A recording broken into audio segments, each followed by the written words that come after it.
It's our maiden voyage into WebEx, our new conferencing tool that works with Canvas. So thanks for joining in, and we hope you'll be a little bit patient with us if things don't. We need to get off to a little bit of a rocky start. So today our topic is motivating learners through assessment. I spoke to somebody today who said, wow, that's kind of a contradiction in terms. So let's see how this goes.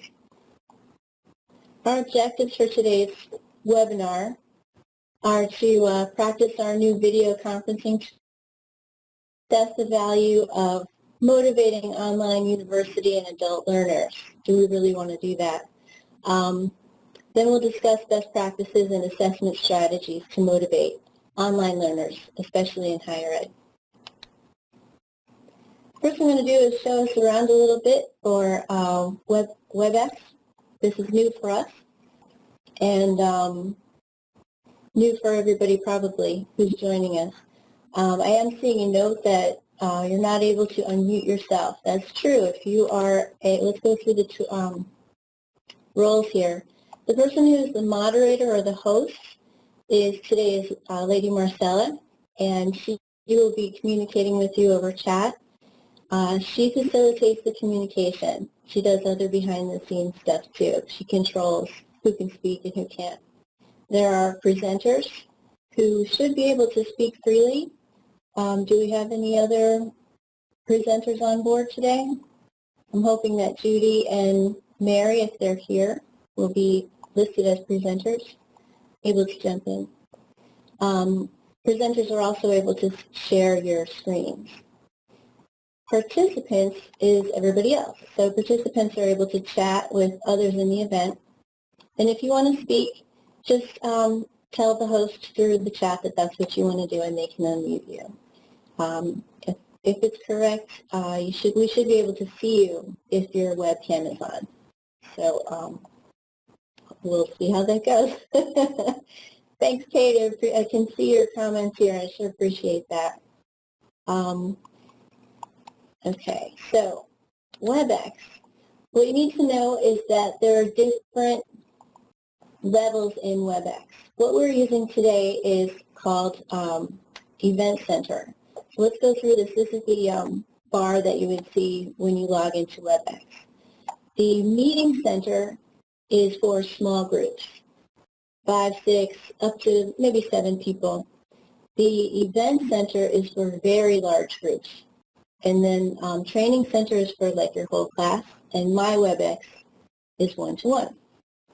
What you're probably going to use most of the time would be Training Center and Meeting Center, because that's most conducive to classroom chats. We are using Event Center because it provides the most control, and it actually forces our participants to register, to log in, or we're able to make that happen. So that's the tool that we need. But you're not going to have this experience most of the time. We really recommend using either Meeting Center or Training Center. If you would like,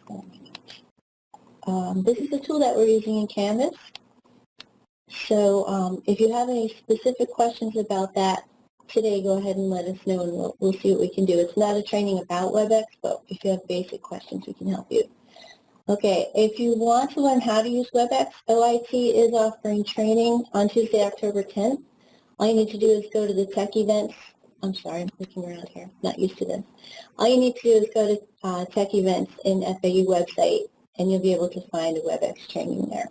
Okay, for our purpose today, we're going to define assessments with the Quality Matters Glossary Assessment.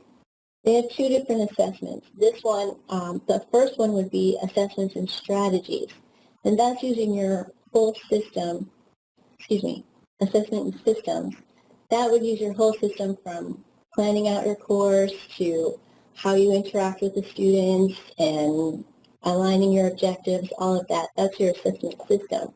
But for today's purposes, we're going to use their definition, which is assessment strategies, which defines assessment as instruments used to identify what students have learned. And that's the one that we're most familiar with. instruments used to measure the match between the learning objectives or the competencies and learners' attainment of them. As we go along, if you would like to say something or share something, I would really love to hear from you. Please don't think that you're interrupting at all. We want this to be interactive. Usually we have like a Padlet tool or Google Docs or something like that, but we're in this new tool today, so we're kind of minimizing how much we wanted to bite off today. Okay, so principles and strategies. When I searched for strategies in Google, I expected to find like a coach or a general at a map showing the plan of attack. But instead, I found all these images of chessboards, chess pieces. So I don't know too much about chess, so I dove into it a little bit. It turns out that in order to master chess, first you need to master the the principles. And the principles guide the choice of strategies that you use. So I thought that was really interesting. The other thing about it is that in teaching, you can plan all you want, but a lot of times students will throw things at you that you haven't planned, just like in chess. So you have to be able to adapt and change the strategy as you go along, but the principles don't change. I found a great article called Practical Proposals for Motivating Students by Forsyth and McMillan, and most of what we'll be talking about today comes from their outline. They recommend focusing on needs, expectations, and goals. Okay, so my first thing that we want to do is find out, do students really need motivation from the instructor? Found this quote that motivation is an irrelevancy to some college educators. You know, by this time, aren't college students supposed to be self-motivated, especially in an online course? Because you're here at a webinar for motivating students through assessment, I take it for granted that it is relevant to you. But I'm sure we've all met instructors and parents and administrators and even students who would say, I don't need motivation, it's my own responsibility. So kind of talk about that a little bit. Just want to acknowledge the fact that whether we like it or not, schools at all levels are being evaluated and funding according to corporate standards. They're using quality tools, quality control tools to measure educational organizations. State governments are doing it, national foundations are, other assorted groups that would fund grants and things like that. They're measuring us by our productivity. They want to see that our enrollment is up, that our retention rates are up, graduation rates, and all of this at a lower cost. There's really not too much we can do about it, but one strategy that we certainly offer at the Center for eLearning that we really believe in is successful e-learning. E-learning really can address all of those things. You can have multiple students participating in a course. They can get differentiated instruction. They can get accessible instruction, and at a relatively low cost. In this environment, student motivation is certainly critical. If the online student is autonomous, if he's not motivated, it's really easy to quit or drop out. If you're a face-to-face student, you know, you're surrounded by a social group, you go to class together, maybe we eat lunch together afterwards, talk to each other, but the autonomous online student is really, most cases, he can miss a deadline or quit school completely, and, you know, who would really know about it? So in this case, we're thinking that it really is important for the instructor to include as much motivation as possible. So getting back to our principles, we believe that achievement orientation is definitely necessary for success in e-learning. The quote from Henry Ford that says, whether you think that you can or think that you can't, you're usually right. We've all met that teacher who brags about the fact that only 30% of his students pass his class every year. That kind of thing makes our stomachs turn because we see ourselves as teachers, and if my students aren't learning, then I guess maybe I'm not a very good teacher. Even the strongest students will not be motivated to succeed if failure is inevitable. So we really need to build in this environment of achievement, encouraging students that they will be successful, that we have set them up for learning. The desire to learn, to discover, to comprehend, synthesize, to develop, they are an intrinsic part of human nature. We're born wanting to learn about things. When instructors are able to capitalize on this intrinsic motivation, the learning is much deeper, comprehension lasts longer, and it becomes part of the student's life as opposed to just a test that they took back in college. Another principle that goes along with achievement is expectation of success. Students, we know, will meet the expectation of their teacher. If I have the attitude of, oh, my students aren't going to do their homework, my students aren't going to read, then they probably won't. If I assume that they will make the goals and be able to do the work and do the learning, then they will. It really helps if we clearly communicate our expectations and guidelines for success, and that we consistently enforce expectations and guidelines for success. As we all know, the action is what solidifies when you act, that's when I know that you're serious. We also want to expect the unexpected, maintain our sense of humor. This is a picture of, it was given on Instagram by Reb Beatty. Hopefully you can see this. He says, the first day of the semester, and as always, I allow 3x5 note card. Today a student shows up with this. Sure enough, it is 3x5 feet. As precise as I am, apparently I never specified inches, and therefore, yes, it was allowed. Well played and lesson learned for me. When we encourage our students to be creative, we encourage them to have no fear of failure. You know, sometimes they'll get a little cheeky, sometimes they'll surprise us, and we want to be excited when that happens. Another principle is to use goals. We increase the value of academic outcomes by helping students develop their own personal goals and identifying the means of achieving those goals. So how do we do that? Well, I would recommend make goal setting an activity in the course. Use it as a small assessment. You can use a pretest, have the students go through the syllabus and find topics that they think might be interesting to them. There's a resource called the KWL chart, which we use in elementary school, but it still holds up in college. The principle behind this is, what do I know about this topic already? What do I want to know about this topic? And then you reflect at the end, what did I actually learn about the topic? Once the students have set their goals, it's really helpful to give them resources that will empower them to accomplish their goals.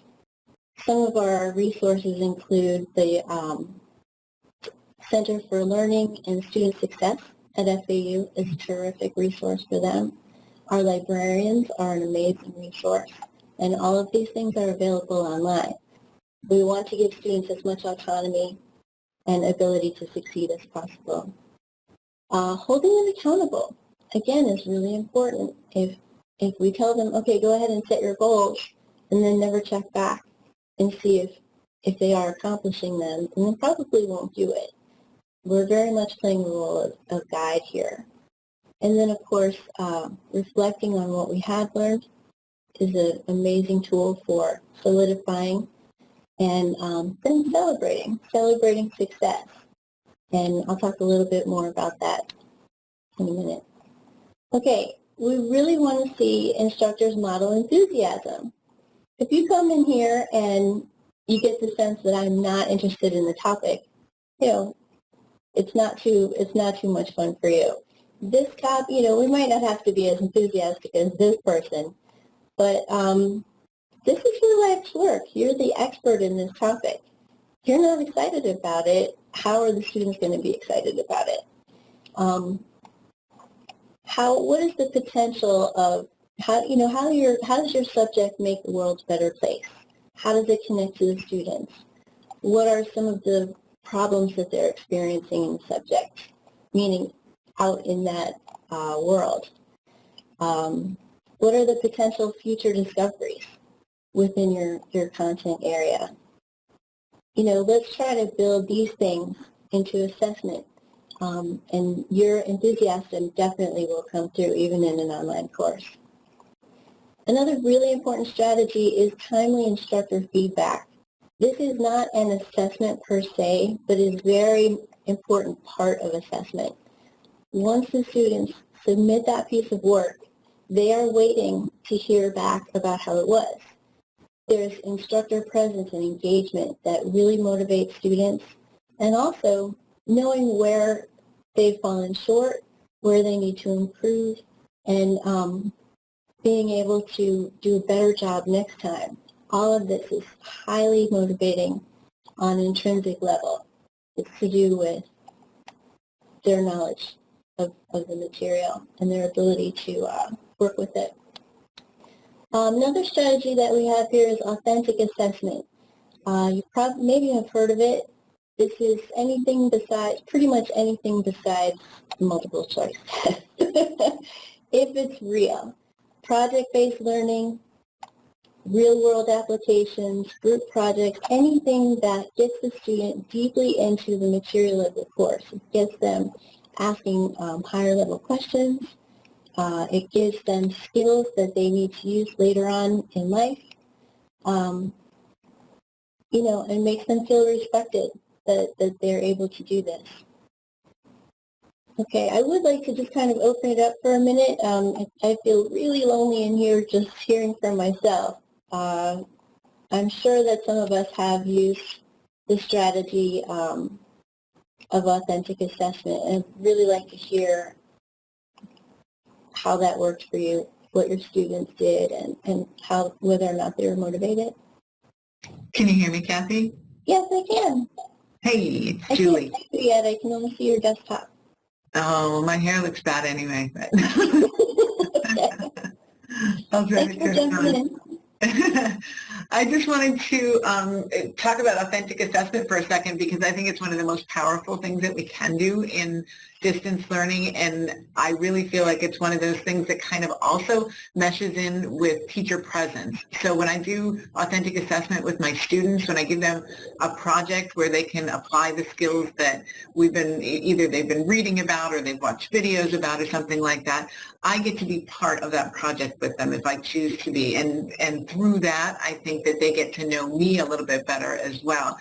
I struggle all the time with, making sure they know who I am, because it's important to me. They can take my kind of class from many different people. They're introductory, education classes in some senses, and some of them are master's degree research classes, and those are, duplicated all over the place. So why take one from me? And that's where I get to sort of add in my little why take it from me thing, because I can come up with, fun projects that we do together. And, like for instance, in a research course, we did this thing where we just sort of took a research article, a published piece, because that's kind of like this mysterious thing to students when they take a research class, and we just broke it down together. We just pulled all of the pieces apart and kind of looked at, what is this thing about? What do students do? What are the authors doing here that the students are doing in the class itself? And we had a ball doing that, kind of making comments about how, you start to see a lot of things about organization in that. And so, I love authentic assessment as being something that the students, because I'm big on, and I tell my students this all the time, that assessment should never be punitive. It should feel collaborative, and it should feel like just a way for me to check in with them to see how well I'm doing. I want to know whether I'm teaching them. If I do that through assessment and then I give them another opportunity to improve after I give feedback, then I really feel like we've used the assessment as something that moves their learning forward rather than just gives them this like, ooh, you got a bad grade, that's going to carry with you for the rest of the course. Awesome. Thanks so much, Julie. We've also had students, I love the idea of taking apart that research paper, that this is something you're going to have to produce. Let's pull it apart, let's dissect it so that you understand what all the parts are and how it's put together. I used to do that with my students. There's a major test that they have to take, and we would take the test apart and decide, how did they come up with this question? What am I supposed to do when I hit this kind of a thing? We've got nursing students who are out doing internships. You know, we get the questions from people who aren't really familiar with e-learning. How can my students actually provide authentic assessment? How can they get their hands into it if they don't come to class? Well, actually, we see it as a bigger opportunity to go out and apply what you're learning, because you have the whole world at your fingertips, and you have a video camera right in your phone. You know, you can share all of the resources that are out there in the world without the limitation of the classroom. So it's just really exciting. It's really, if we get creative about it, we can do a lot, and I think students can get really excited about it. Anybody else want to jump in or no? We're good? Okay, if you do, go ahead and just interrupt. That's totally fine. Speaking of group projects, peer feedback turns out to be highly, highly motivating. Kathy? Yes. Give me just a moment. There's a couple of people that would like to add. Oh, great. Thank you. Really appreciate your willingness to try this new tool. It can be intimidating. So you're an adventurer today for doing this. So while we're waiting, we really want to applaud our tech team. They've been working really hard to put this together and really exploring and checking things out. Ah, Mary. No, it's Judy, but that's okay. Hi, Judy. I was just going to add in a piece, which sounds on the authentic assessment, but almost sounds the opposite of what Julie was talking about graduate research courses.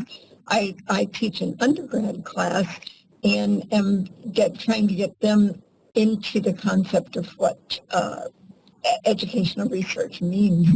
And so I'm starting right at the very beginning, and they actually are going to be meeting with one of the research librarians in the library to start that process and to take them through the steps on that, and then ultimately to pull it together to make a presentation that is on the order of a poster session at a research conference. So it's taking the opposite direction, talking about the pieces, the components of research, and putting it together to share with others with similar interests. Thanks, Judy. You know, literally bringing your students and introducing them to our fantastic librarians is just invaluable. We can actually do this online too.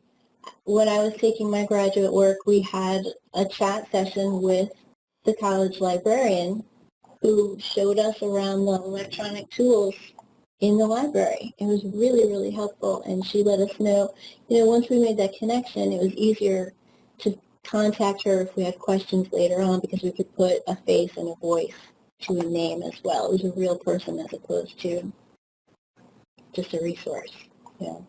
And we've had people say, well, what about field trips? I usually take my class down to the courthouse. They can go to the courthouse in their own town. As a matter of fact, it could be more interesting if you go to the one in Chicago and I go to the one in Miami, and let's take pictures and let's compare our experiences and see, what that's like, what the differences and similarities are. So there's really no limit here. It's fantastic. Do we have anybody else that wants to jump in, or are we good? Yeah, give me just a moment. I believe that Linnell wanted to add something. Awesome. Okay. No, I think it was a timing thing, and I forgot exactly what it was. The moment has passed, but thanks. Okay. If you get it back, just let us know. Very good. Thanks for jumping in now. Okay. So research is finding that peer feedback is highly motivating. There was a study done that measured the time students spent in the discussion board. They also spent time rating, giving stars to the posts that they saw. And so they measured the non-posting time activity in the discussion, which was interesting too. But what I thought was fantastic here was the predictors and looking at throughout the course. I'm sorry, my notes are down at the bottom here. It's a little bit interesting. Okay, so when they talked about what was the predictor for how much time they were going to spend in each of these activities. So how many posts did you do? What influenced the amount of time that you spent posting in the discussion board? And the number one response was replies received. How many, when people responded to their posts, they spent more time posting on other people's. The length of the post, also the replies received and the ratings that they received were the highest motivators for them. The different topics that they read and the number of ratings that were given. You know, how many ratings did you give? Well, that depended on the number of ratings and replies that the students received. We don't have a star system in Canvas, but we do have a like. You're able to like a post if you want to. And we've said before that millennials love getting likes, just like in Facebook and Instagram and stuff. It's motivating. They just really like it. So let's use it. Beyond that, the use of peer feedback is also highly motivating because they're able to hear each other. The communication level is very high. They have respect for each other, and they listen to what their peers are saying. And also being able to review somebody else is a higher cognitive function and makes me think more about what did I learn so that I can respond intelligently to what my colleague said. All of this is really highly motivating. Now, peer evaluation after group work. We've discussed group work in several different workshops. We've said some people really don't like group work. There is a portion of the population who really likes group work, especially in the younger generation. They've grown up in groups and they like working collaboratively. One of the pieces, though, is, wow, did everybody do the work? So using this peer evaluation after you do the group work and having that be part of your assessment gives value to my opinion about the group. It gives value to the amount of work that I did, and it just kind of evens things out. It tells the professor it tells the student that the professor cares about that important piece.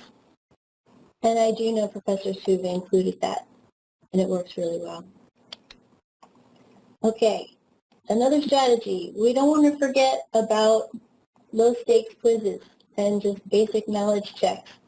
I work with professors in e-design all the time, and they say, well, I really want them to read the quiz, but I don't know how to make the assessment. And I'll say, well, what about just a little quiz? And they go, oh, I forgot about those. You know, that's right, we can use them.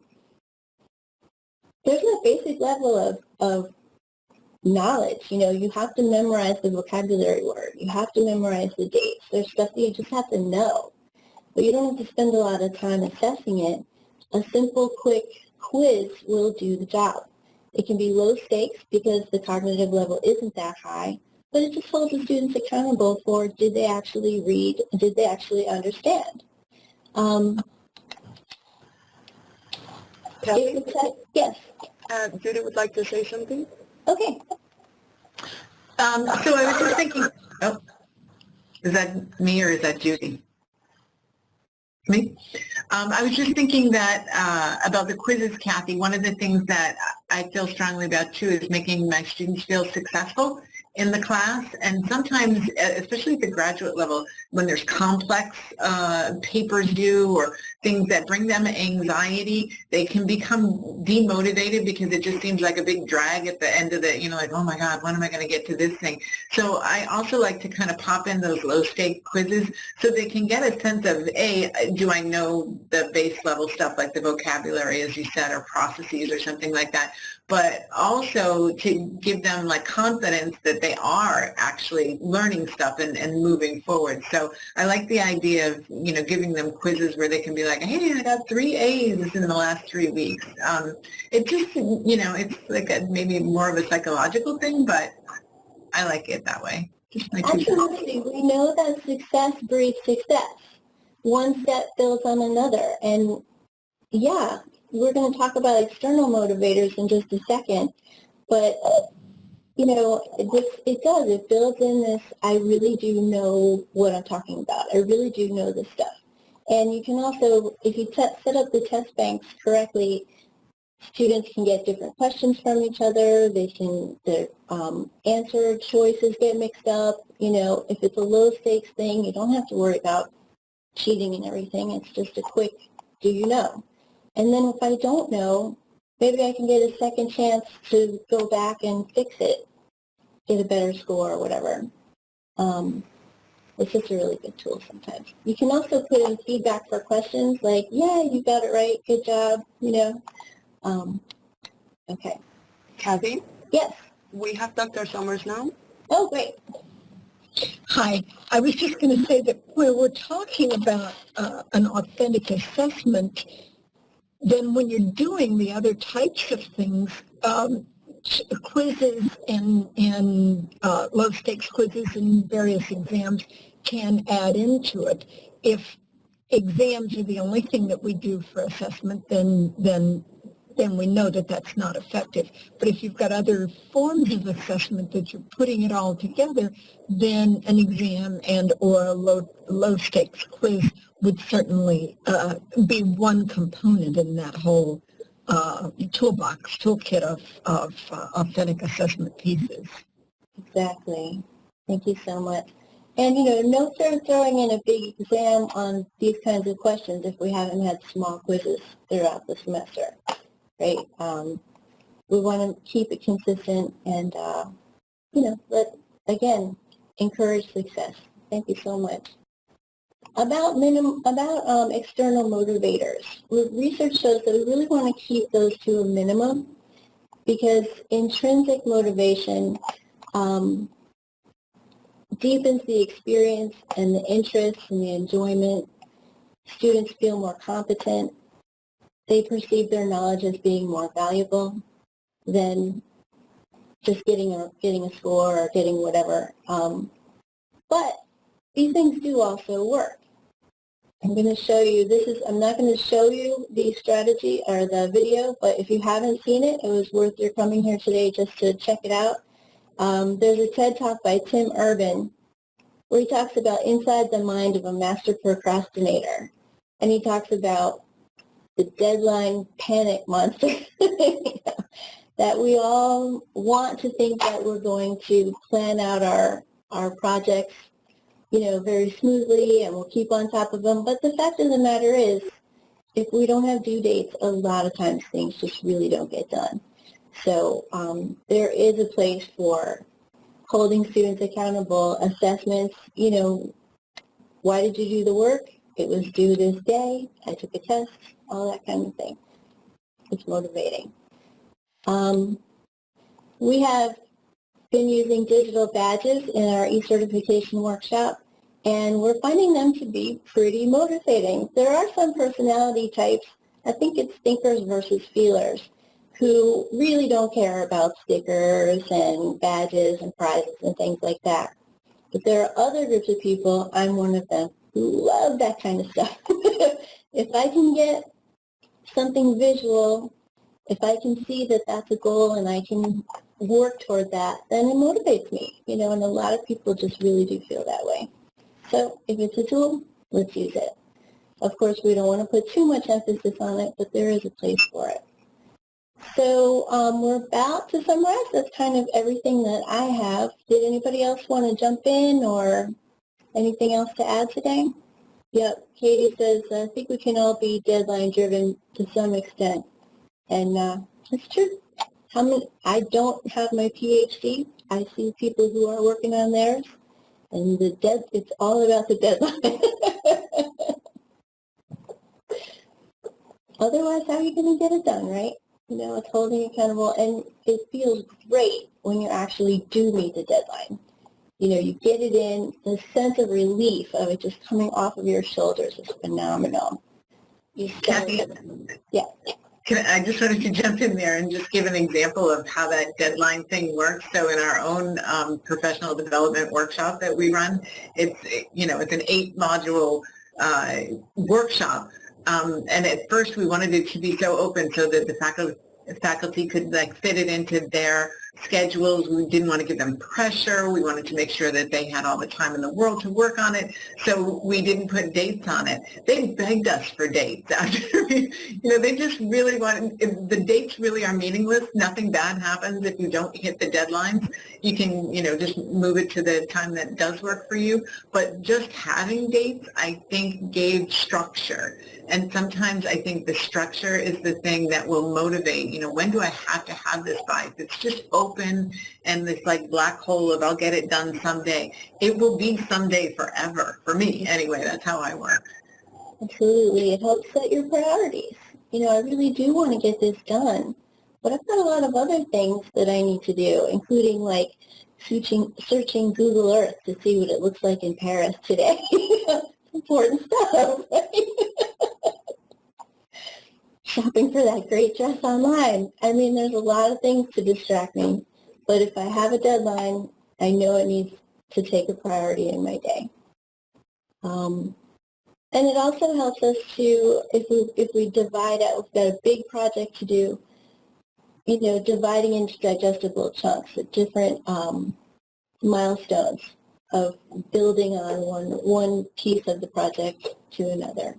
So those are all just things that, are great strategies for success.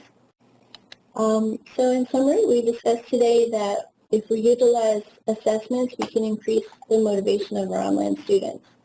The principles that guide our strategies are that achievement orientation. We're expecting the students to succeed. They know that we expect them to succeed, and we're going to give them all the resources that they need to succeed. And then letting them establish their own goals and reflect on that is all highly, highly motivating. We've got a bunch of resources here. If you want them, I'll be happy to share them with you. Again, that TED Talk is really a lot of fun. It's very entertaining. Coming up, October 9th, we're going to work on course building through alignment. And then on October 16th, we'll be discussing what happens beyond the discussion board. Let's see. Are we taking online student engagement to the next level? We're going to share our strategies for making the discussion board work. Thank you so much for your time. Your time is the most valuable thing that you have, and we really appreciate you giving us your hour today. And we hope to see you again soon. Thanks.